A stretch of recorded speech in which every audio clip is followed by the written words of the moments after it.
Thank you very much for that much appreciated applause and for that nice introduction there, Bun.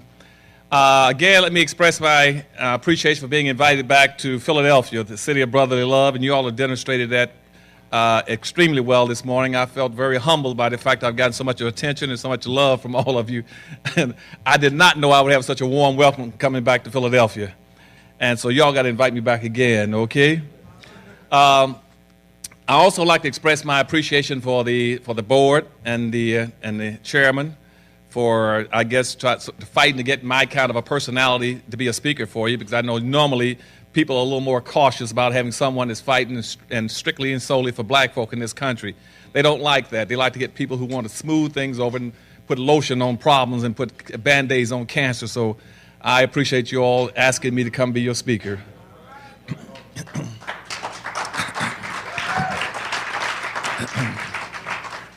I think Norm has pretty well laid out the context of what he wanted me to talk to you about this morning. I'm not a speaker who give written speeches, so I'll speak extemporaneously as usual. But I'll try to focus on things I think will be extremely important to you. And I'm going to divide my remarks into two categories. There'll be some bad news and some good news. I'm going to give you the bad news first. And what I'm going to try to do is give you a status on what's happening with black folk across America. Then I'm going to give you some strategies about what we must get about the business of doing very quickly.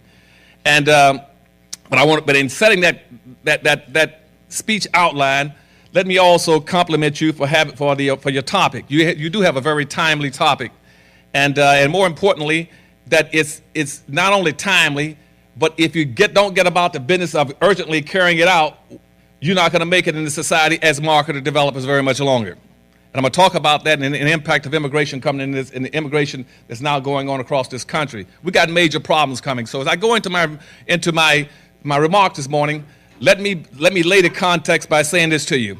I appreciate you now focusing on black consumers and being black marketers. That is extremely important. Never, never, never do anything anymore in economics and politics and try to go into the marketplace or into a political arena in a very broad and ambiguous form. That is suicidal. Never, never, never focus on doing business, talking about diversity, multicultural, people of color, minorities. That has no benefit for black folk. You got to understand that. Once you do that, you've done several things. First of all, you tied one arm behind your back. You cannot fight in a broad, ambiguous form. Nobody does that but black folk. Anybody who's been in politics long enough and economics understands you must do business in a very pointed way. When you go into the marketplace like women don't go into the marketplace looking for very broad agendas. Women go into the marketplace fighting for women issues. Gays fight for gay issues.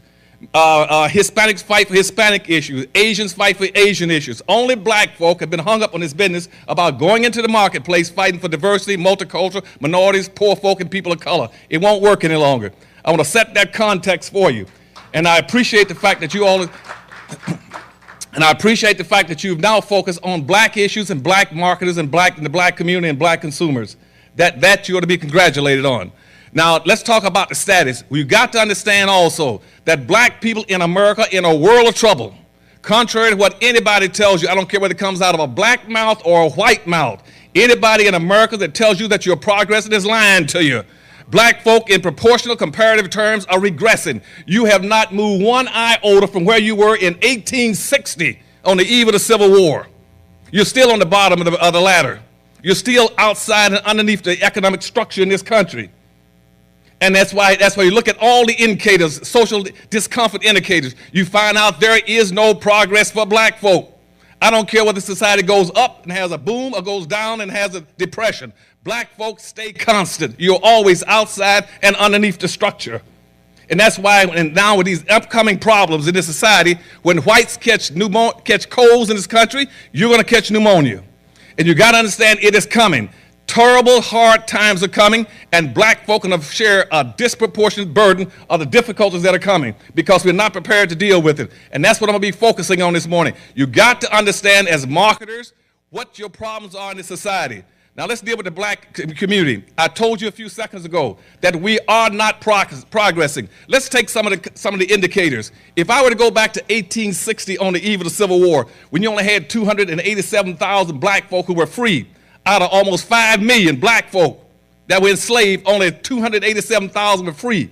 Out of that 287,000, That 287,000 who were in quasi-freedom had succeeded in capturing 1/2 of 1% of this nation's wealth in 1860 on the eve of the Civil War. Here we are 140 years later in the richest nation on the earth, and you still own and control only 1/2 of 1% of the nation's wealth in the richest country on earth. You have not moved not one iota in terms of wealth. And make sure in your mind, it is not equality of opportunity. It is not integration. It's not civil rights that will determine your opportunities. It is what you own and control in terms of wealth and resources.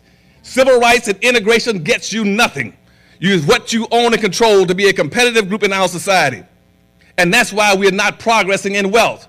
Back in 1860, again, is another indicator. At that time, when I go look around the country at what kind of employment opportunities black folk had at that time, I find that almost 98% of all the black folk in America, out of almost 5 million, they were either employed directly or indirectly in some industry, some business, in some home, on some plantation, making wealth, comfort, and income for whites.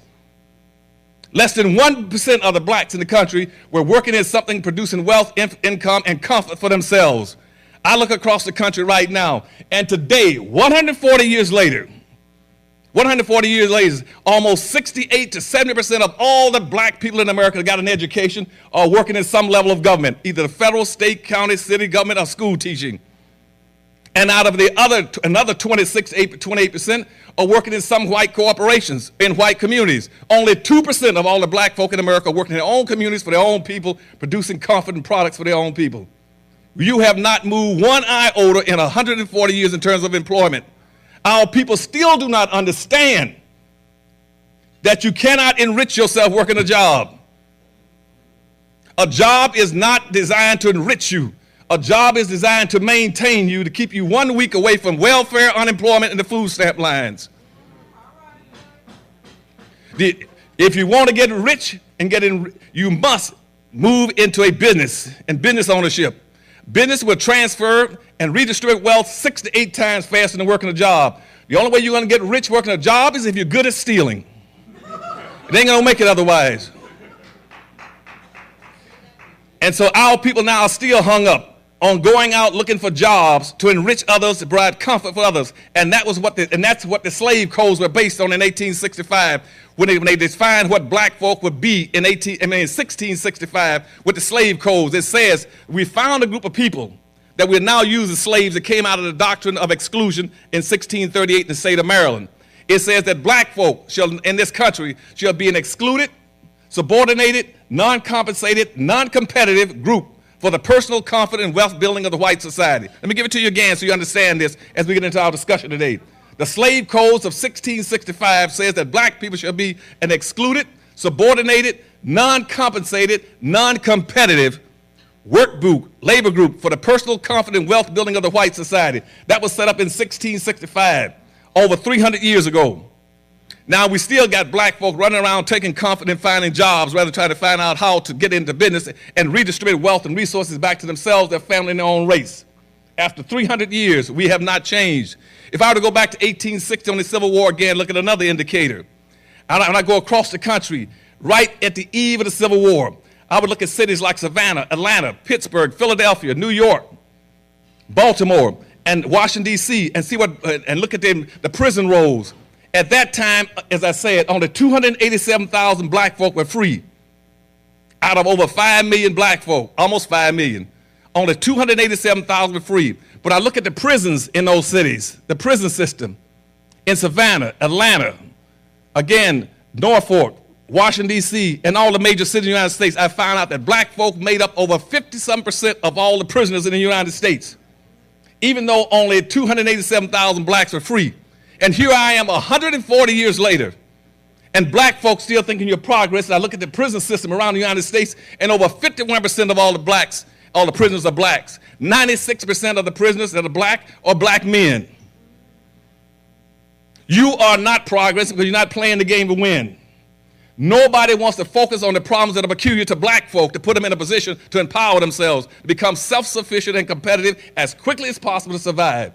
And we got major problems coming, and we don't understand the problem. The problem is that as a direct result of 300 years of slavery and Jim Crow segregation in our society, as a direct result of it, that those processes intentionally and specifically and directly maldistributed almost 100% of all this nation's wealth, power, resource, privileges, businesses, and controls of all levels of government into the hands of the dominant white society. You do not have a sufficient amount of anything to be a competitive people. You don't own and control enough of anything to be able to survive. And nobody has addressed that issue.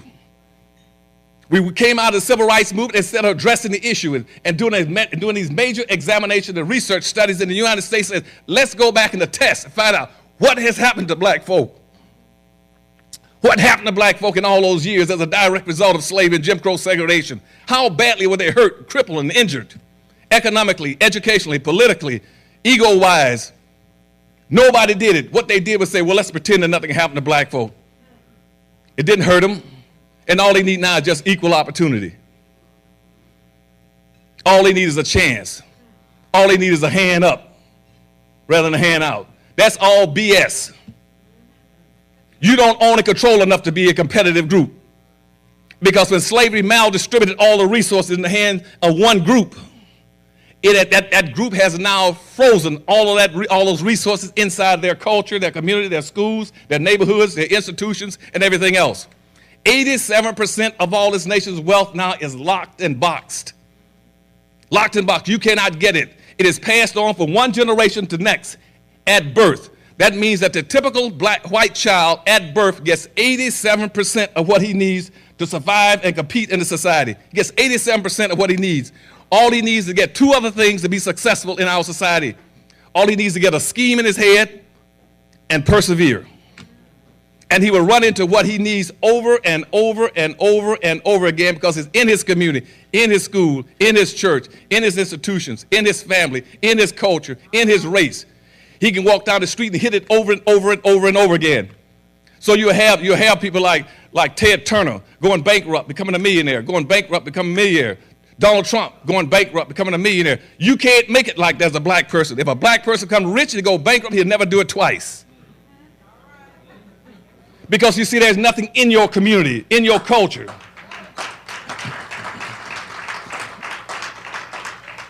Because see, we've never focused on anything that's inheritable that we can pass on from one generation to the next to our children.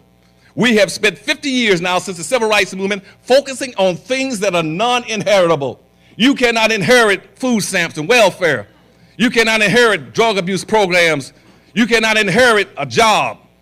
We have no wealth for our children, so consequently a black child in America is born at dead zero. And he has to now compete with a white child who has 87% what he needs to succeed.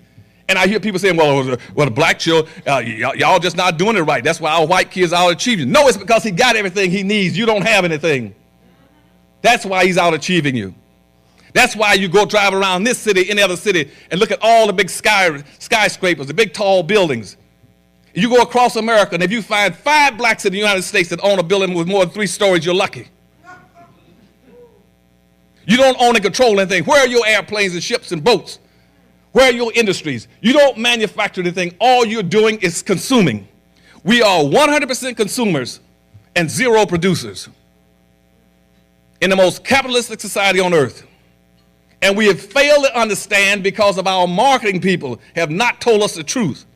Our promoters have not told us the truth, that in a capitalistic society, there is no such thing as consumer power. Consumer power does not exist. You cannot have consumer power in a capitalist society. The only person that has the power is he who's producing has the power. You have producing power. You don't have any consumer power. Consumerism is a weakness. Consumerism comes from the word to consume. Consume means to be eaten up, to be eradicated, to be eliminated, to be erased. And prior to the 1950s in this country, when a black person got tuberculosis, you said he had consumption, which means he's being eaten alive by the disease. And here we are bragging about our consumer power. Go look at all the black magazines bragging about black consumer power. We don't have any consumer power. That's a weakness.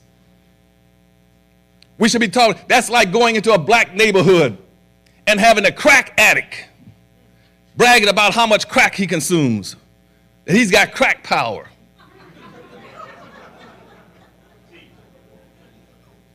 It's the addict that's selling him the crack that's got the power. I mean, the drug dealer.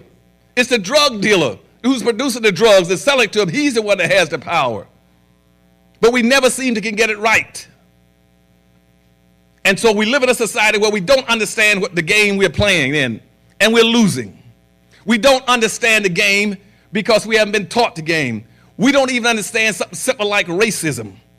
I keep telling black folk what racism is. I go around the world and I ask blacks in various countries. I said, two people stand up any place in the room. I'll give you $1,000 if you can tell me what racism is.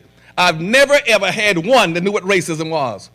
Never had one. I said, what is racism? He said, well, it's bigotry. It's hatred. It's not getting along with people. It's bias. It's discrimination. All that wrong. Racism has nothing to do with getting along with people and liking people. Racism is a competitive relationship between groups of people who are competing for the ownership and control of resources, wealth, and power. That's what racism is. Racism never existed on the earth until the 1500s, when all of a sudden 9 European nations decided to use black labor, black bodies, and black wealth out of Africa to get in a race. After Columbus had discovered America, supposedly, in quotes, in 1495, all of a sudden they got a rush to redevelop the Western world.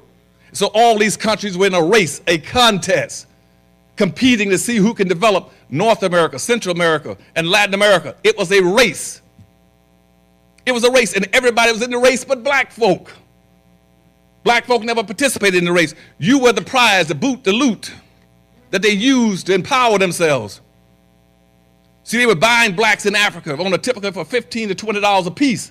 And they established a thing called a profit margin, a 15% return on investment, 1,500% return. So they were selling for $400 and $500. They got into the United States and to other countries. And that's why the whole banking system started off of slavery in Portugal. Again, and the whole system of capitalism started off of black slavery. Before that was mercantilism. The whole concept that you all are playing in with promotions and what's called marketing development came out of black slavery. And it was designed not for you to profit, but for others to profit. Everybody was profiting initially except you, and it has not changed. And so when I look at your program, and it says that you are marketing developers. Marketing developers. I would say marketing means going into any environment, a site, a geographical area, and promoting a product or a service or a good to get an equal value for it. You're marketing. But it also stipulates in there that to be a marketer, you must have a market. So I asked black folk, where are your markets? Where are your markets? Where is the black market? And they said, well, Dr. Ellis, we got a black market. Where is it? They said, well, it's all over the United States. And that's how much you get. Well, we got a $650 billion black market. And that's a lot of money. Wrong, it's not. It is not a lot of money. It's only a lot of money when it's aggregated. Scattered through the integration process, your money is nothing. It is chump change. Because we don't plan to have power. That's why we continue to integrate and scatter our money. And then brag about how much money we got. And then we come up with magazines and research to tell everybody where to go get our money and how to get it. Nobody else is that foolish but us. You got to have a license to be that stupid to do those kind of games. You don't tell people how to come into your market and how to sell to your people and take your money and your economy out. That's called a capital drain. When I was assistant secretary in commerce, I took trade missions around the world. Nobody would allow that to happen in their country. We would not let the Japanese come over here and do dumpings, dump their automobiles in Norfolk and in Jacksonville, Florida. That's called dumping, which means you come over and take the wealth out of our nation and doesn't take anything back to Japan. When they come over and dump their steel from Korea, we had a balance of trade policy, so you can't do this. Everybody has a balance of trade policy except black folk. We'll let anybody come in and do anything to us because we haven't changed since slavery. We still don't understand the process. Every day, Burger Kings and McDonald's trucks will come into a black neighborhood and dump hamburgers, Coca-Cola, and take nothing out. That's a balance of trade deficit. This country right now is suffering from a balance of trade because we've allowed it to happen since Bush has been in office. And that's why you cannot profit in the society, because you got a capital drain. Nobody's ever taught black folk how to practice group economics. Your money is supposed to stay in your own country or in your own community and with your own hands and your own people and bounce at least 8 to 12 times. But we are the only people that absolutely refuse to do it. We won't do it. As a matter of fact, we are against spending money with our own people.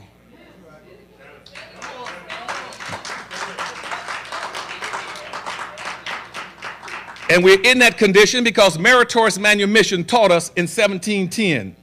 But a policy was set up in the Virginia colony and then also later into South Carolina. It's called meritorious manumission. Meritorious means to earn, manumission means to release. So a black could earn his release from slavery if he did one of four things, or a combination, elaboration, or sophistication of those four things. One, if he could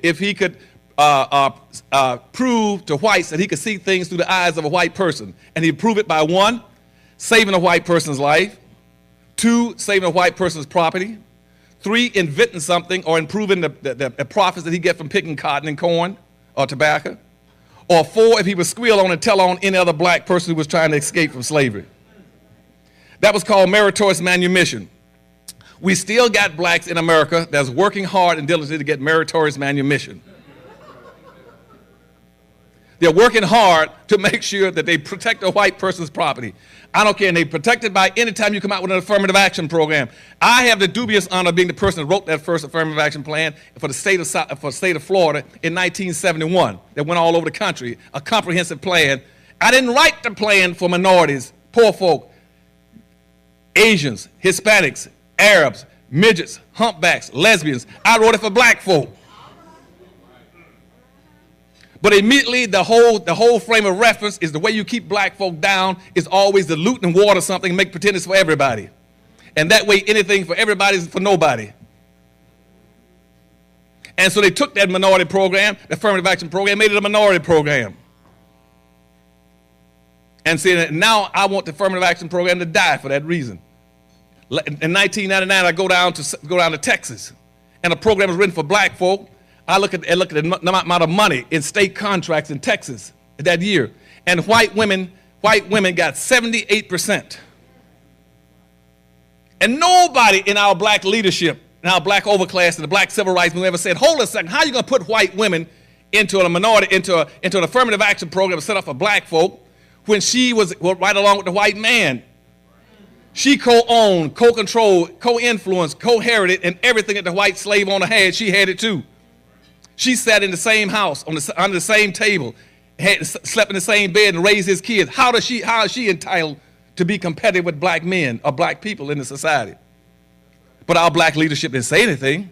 So white women went into the affirmative action program and took it over and dominated it. That's why you go to check Coca-Cola about 3 years ago, Coca-Cola company, almost 66% of all the money on the minority program went to white women.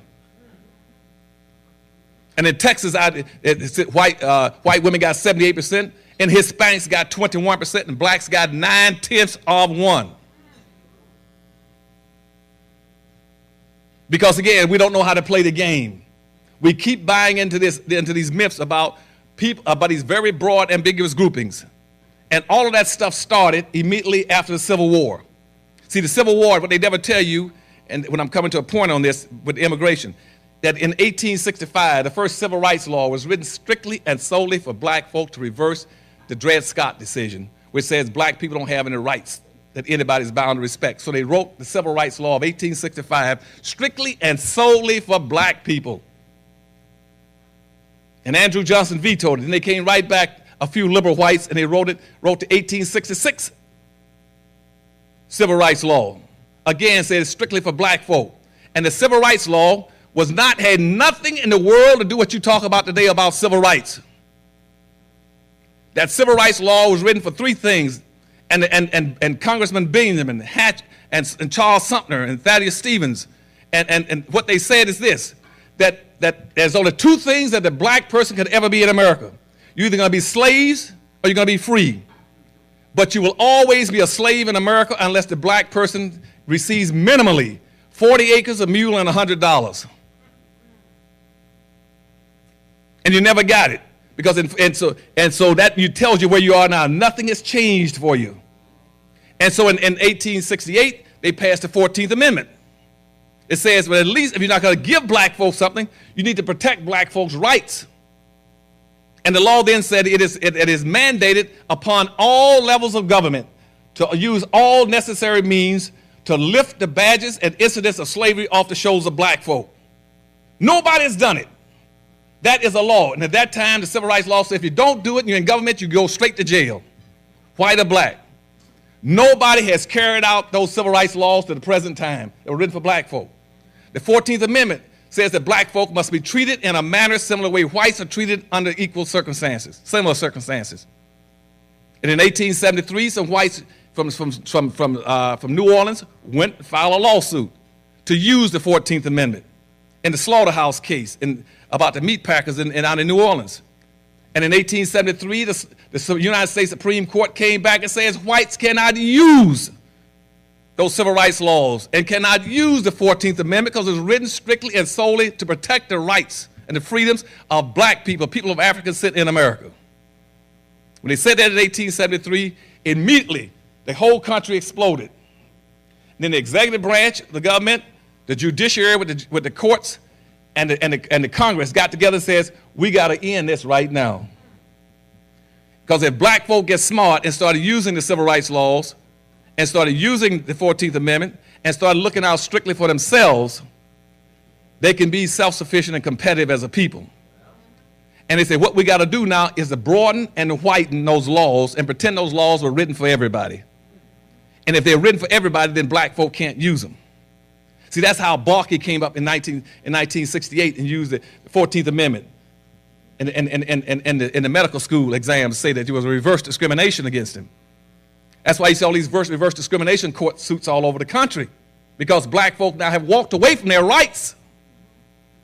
You see, anytime you want to be a minority, a poor person, or people of color, or diversity, multicultural, you walked away from your rights. You're not entitled to any benefits. You cannot justify having an affirmative action program, having a Black History Month, having reparations for black folk if you're using those very broad terms. Because the minute you say you're a people of color, or you're a minority, or you're diverse, what you're saying, there's no difference in the treatment of a black person in this country than an Eskimo or a Filipino just came in last week. And if there's no difference, then how are you going to demand something special or exception? How are you going to demand having a special week for black history? How are you going to demand to have reparations and affirmative action? When you go into the marketplace as a developer or promoter, you're not entitled to anything because you keep using the terms that says you're not anything different from anyone else.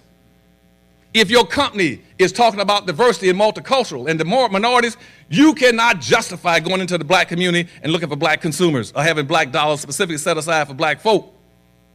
You just wiped out your whole history, all the history and the mistreatment and the slavery of your own people and ancestors by saying, I'm a minority. And if I'm a minority, I'm no different from anyone else. And so my people have never learned how to play the game. They keep going into the marketplace in very broad, ambiguous terms, the concept that was used after the Civil War. And that's why we now keep talking about minorities. And so now we got a major problem in society that's going to wipe us out, immigrants coming into society. Because in 1970, for the first time, after the Civil Rights Movement was over, and there were some benefits coming to the table for black folk, those other groups figured it out. They figured out what my people hadn't figured out. See, because up to 1970, all the Arabs in this country, all the Hispanics in this country, they had, and then Asians in this country, they had been living with, marrying, and going to school with whites. On their driver's license, their immigration papers, they were classified as whites. But after the Civil Rights Act in 1970 and all these benefits for affirmative action came to the table, they say all we got to do is to break away from the people we've been getting benefits from and go against black folk. And now all these immigrants are coming out. They started in the 1970 census. They're now competing against black folk for resources. And they're going to wipe you out. Your leadership will not support you. They're all supporting more immigrants coming into the country. They're down on the border saying, y'all come on, come on. And they don't understand. Let me give you a couple of points to them, and I'm going to give you some strategies we're going to have to start using. They don't understand that for every 10% increase in immigrants into this country, the people that are hurt are primarily black folk. White corporations benefit, black folks suffer. For every 10% increase in immigrants in this country, black people lose 0.3% of their income. I'm gonna give it to you again. For every 10% increase in immigrants coming into this country, it's been going on throughout society for over 100 years, black folk lose 0.3% of their income. Now, since 1970 alone in this country, when I just told you, when all of a sudden these groups broke out, they figured they can go to the United States now and get all kind of benefits. All they got to do is put one foot on the shore of America, and they're now entitled, they're now equal to black folk. They're equal to 400 years of suffering by black folk by just putting one foot in the United States. They're now entitled to go into affirmative action programs, get Social Security benefits, and get a free education and everything else. So since 1970 until the present time, the immigrants in this country have gone up over 400%. Now, if you multiply 400 times 0.3, it comes out to be 12%. Now, what's the impact of that? You go back and look at your census. You find out in 1950 when the civil rights movement started, and it started over this issue that black folk were being underpaid. At that time in 1950, a typical white person in the United States was making $1. A black person was making 54 cents. That meant that a black person with a college education could not make as much as a white high school dropout. So a black person earned 54 cents to every dollar the white was earning. Now, because of the civil rights movement, black folk then got some new opportunities going into government jobs and some white corporations. So our income went up during the 60s from 54 cents up to 66 cents against a white dollar. By 1976, we went back from 66 cents back to 54 cents where we are now. Your entire civil rights gains in income was wiped out by immigrants coming into the country. Nobody's going to tell you that, but we're going to tell you through our think tank. Your whole income has been wiped out, and now the gap between the wealthy in this country is widening. The poverty rate is increasing, and most damagingly on blacks. So not only have you lost your income during the civil rights movement, let me show you else what you lost. The number of people coming into the country, just black folk during that time, were struggling for voters' rights. They were being shot, lynched, whipped, and beaten, and bombed all through the South just for the right to go to the polls and vote. You just lost your voting power in this country. The immigrants wiped out your voting power. Your whole civil rights movement was a waste of time now. And those deaths were useless, futile. When in 1970, we outnumbered Hispanics, as an example, 2-1. They have now caught you and passed you. I predicted that in my first book, Black Labor, White Wealth. They'll catch you in the year 2000. They caught you exactly in the year 2000, right on the money. They now got 42 million in the country. You got 36 million. They can now outvote you on anything they want and block you on anything you want in the country. Now we got 14 to 20 million immigrants floating around this country, undocumented illegals, that the Congress is planning on giving amnesty to because white corporations want the cheap labor. Black folk are an obsolete labor class. They want some new labor. And so what they're going to do now is give them amnesty to 14 to 20 million. You add that 14 to 20 million to the 42 million you already got. That takes them up to almost 60 million Hispanics then in the country. Now, based on the 1986 immigration law, they then got a right to bring in their spouses, their children, and their parents. And we estimate that that'll bring in another 35 million Hispanics. They will then have 90 million to your 36. They will outnumber you 3-1 within 10 years. If you couldn't outvote whites, you haven't got a snowball's chance of outvoting Hispanics alone. Your vote was neutralized a long time ago. When I was running political campaigns for presidents back in '84 and for Carter in '76, and I ran it in Atlanta, Georgia in '88, and again for Clinton's deputy political strategy in '92, I knew then that the black vote was gone and dead. See, whites alone outnumber you 8-1. That means 8 will go over 1 at least 8 times with nothing left over. Your vote is only important in the powernomics principle when you vote as a majority. You must be the majority population. You cannot integrate and get economic power. You cannot integrate and get voting power. You must always try to figure out how to come together and aggregate to get your power. If you don't come together and become the majority population, your vote means nothing. If I throw a rabbit into a pen with 800 bulldogs, the rabbit can vote all he wants about what they're going to have for dinner.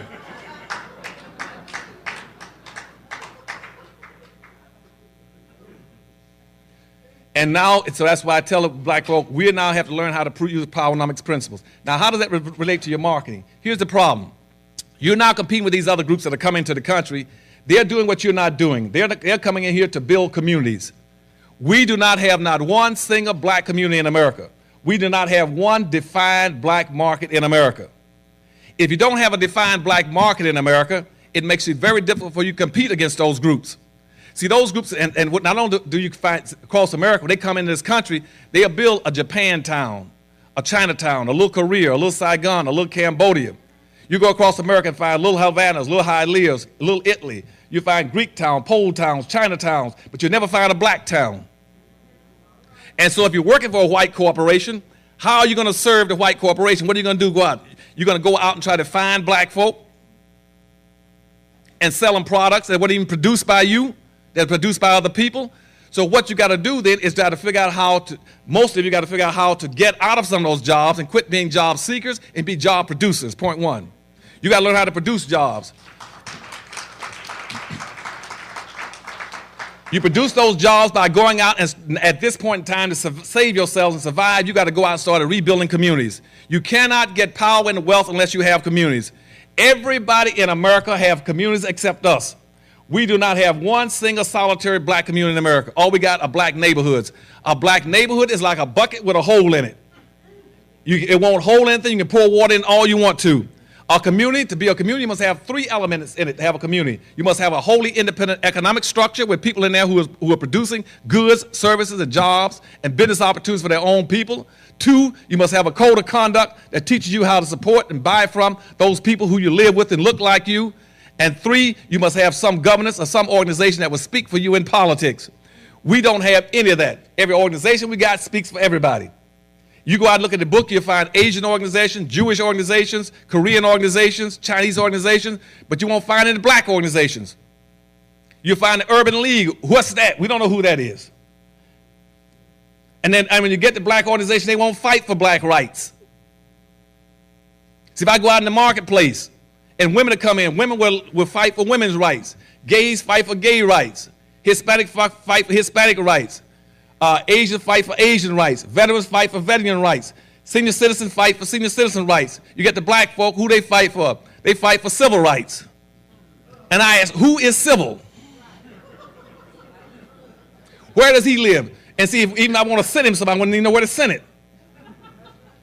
Because we don't fight for anything for our own people. But once you build these communities, you got to go inside there, and that's your market. Your market must be your communities. And if you start building these communities, then it makes it very easy for you all to promote your products if you got an identifiable community someplace to go into. And that's why the others are beating you. See, because they not only do they build their communities, but they put up ethnic barriers to make sure you cannot penetrate their communities, that you cannot market into their communities. They build their communities and they close them against you.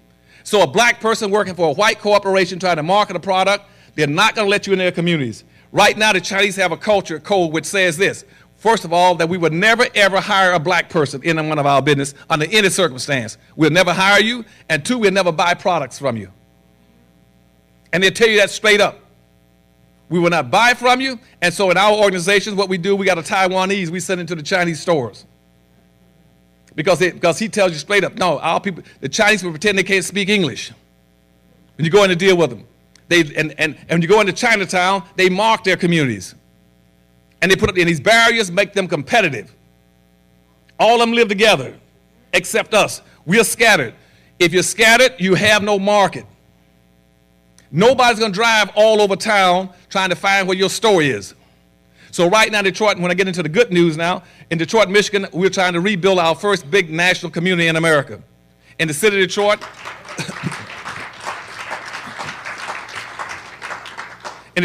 we have an area, a project area. My project area is over 100 acres. I got another 141 acres outside the city. We're going to build, I'm putting in 21 to 26 factories in there. I'm putting in about 15 distributorships, and I'm putting in about 50, almost 50 to 52 businesses in there, where black folk can now walk to work and walk and shop. And now when you all come,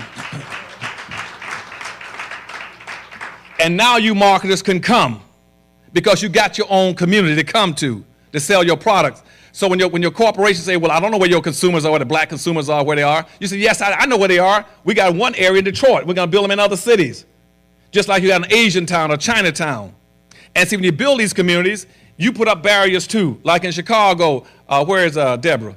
Like in Chicago, see my good friend Dorothy Tillman. See, Dorothy Tillman's been using those Powernomics principles down on 47th and South Martin Luther King Boulevard. You know what I'm saying? Okay, so what I told Dorothy, I said, you go in there and you find me a black area in Chicago and start building black businesses in there. And tell the rest of them, if it's not your community, so long, adios, goodbye. And bring in black businesses and put them in there. And she's been doing that. Am I right, Deborah? Okay. And you do that. And then I told her, she said, what else did I do? I said, once you build these communities so that your marketers and developers can get in, you mark and close your community just like the others do. When I go into Chinatown, as soon as I come around the corner, I'll see a big pagoda. And I'll see all kind of flags, and I'll hear ching dong, ding dong. I know they marked that community, that's theirs. And they're going to speak, they're going to use their language and go look at the street signs. They're going to change those street signs so it reflects their culture, so it's closed, so you can't speak the language, you can't get in and get out. You got to learn, so what Dorothy Tillman does, and you go down there, Deborah, see, you look up on those telephone posts. Am I right? Thank you. See, and you see those big silhouettes, gold silhouettes of a silhouette of a black man with either a saxophone or a trumpet. Am I right, baby? That's right. And that you do the same. You build your communities and close them. So that you got a market to promote your products in. And not only and now you got a closed community. And when you put up those barriers, that gives you a competitive advantage, just like the Asians got a competitive advantage in Chinatown. And the Hispanics got a competitive advantage, like in Miami. See, when you go into Miami, when the Cubans came into Miami, when I'm over education down there, the Cubans went in and took over all the distributorships, all in South Florida, so they control the industries down there. And they use their culture and their language as a barrier so no one else can get in. When I go down there and say, why don't you Cubans learn how to speak Spanish? They say, why? No. That's our barrier. That's what protects our community. That's what protects our businesses and keep out the competition. And if anything, if you want to deal with us, you better learn Spanish and come in here, but you're on our turf. And but see, our people won't do that. They'll integrate. And like out in California, in Oakland, California, where they had this big issue about speaking Ebonics. A lot of our civil rights leaders went out and jumped all over Oakland County saying, you know, it's bad for you to be allowing the kids to speak Ebonics and use Ebonics as a second language to teach our kids English. Wrong. There's nothing wrong. There is no such thing as bad English. The whole point of a language is to communicate. As long as people can communicate, every piece of language is good. If I right now would tell you I can start a language right now saying oop is up and is down. And if I say you know I said down. As long as you can communicate, it's good.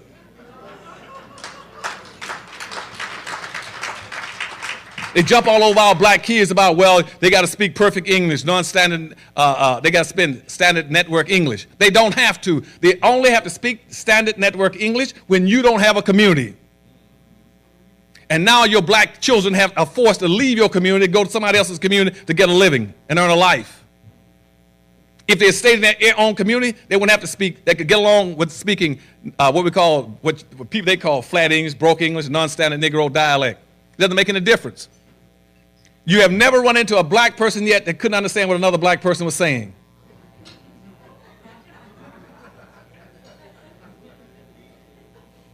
And don't let them BS you all. As long as you stay in your own community, got your own community where you got jobs and business opportunities for your own people, you can get away with talking any way you want to. But now they're going to put the emphasis on your speaking and sounding white because you don't have communities anymore. You got to go to their communities to get jobs. And to get a job as a marketer, you got to speak perfect, what we call standard network English.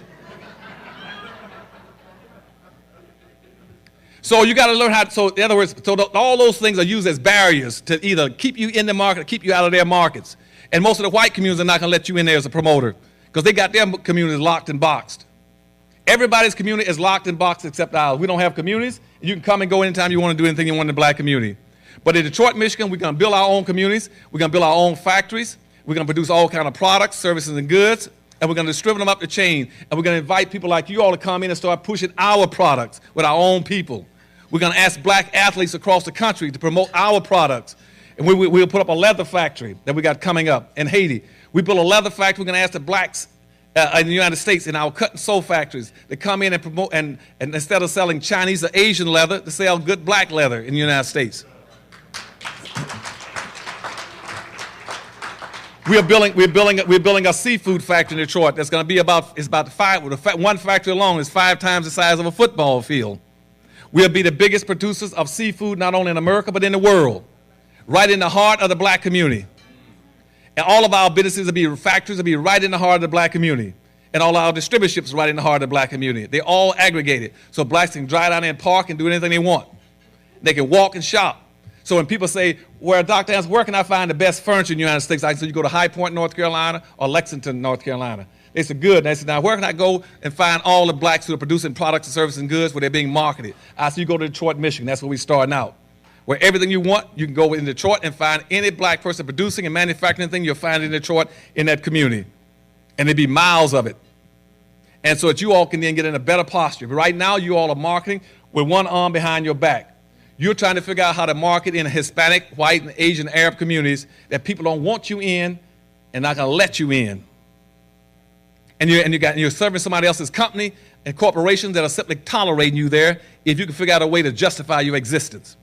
The same thing going on in law firms. Black lawyers got wiped out by the integration process. They go to a white firm to be a partner. They got to bring some white businesses there. They can't be a black partner in a white law firm. They can't bring the businesses in. And so you're working for a white corporation. How do you show you can control all these black consumers when the black consumers are all over America, scattered? So in conclusion, what I'm saying to you, I know my time is up, is that you got to learn how to rebuild these communities. We're going to build them in Detroit. We learn how, and we're going to do 2 things. We're going to teach you how to stop the capital drain out of your neighborhoods. Right now, we're not practicing group economics. Your money is supposed to bounce 8 to 10 times in your community before it leaves. Hispanic money in the United States bounces 6 to 7 times. White money bounces 8 to 12 times. Arab and Asian money bounces 13 to 14 times. Jewish money bounces 18 times. Black money does not bounce once. As soon as a black person gets paid, he runs straight to someone else's store in someone else's community and spends his money. And those people in turn do absolutely nothing for the black community. They put up stores all over your community and they suck the money out. In Detroit, Michigan, right now, the problem is Detroit has got about a $200 to $300 million deficit. The reason they got a deficit in Detroit, Michigan, as a black city and all these other black cities is because the black cities are not practicing group economics. That's why they're depressed and run down. Detroit, Michigan has almost 1 million black folk there. They have an annual disposable income of over $12 billion. They're spending another $8 billion in the government services and another $2 billion in the school system. That comes to $22 billion. Now, if that $22 billion was being practiced in group economics and bouncing at it just 10 times, that means they would have $220 billion worth of annual disposable income in that city instead of a $300 million deficit. And what's happening in all these major cities when you go out to try to promote your products and services, you got to understand that all the money you take out of the black community, you're not developing black communities, you're destroying them. You're taking the money out of your own people's hands and putting it in other people's hands and other people's company. In Detroit, Michigan, these other cities like Cleveland, St. Louis, Milwaukee, black communities are subsidizing other people's communities. All the white communities, ethnic communities, Asian communities, Greek towns, China towns, Mexican towns, they are living off of 2 incomes. They're living off of 100% of their money and 98% of yours.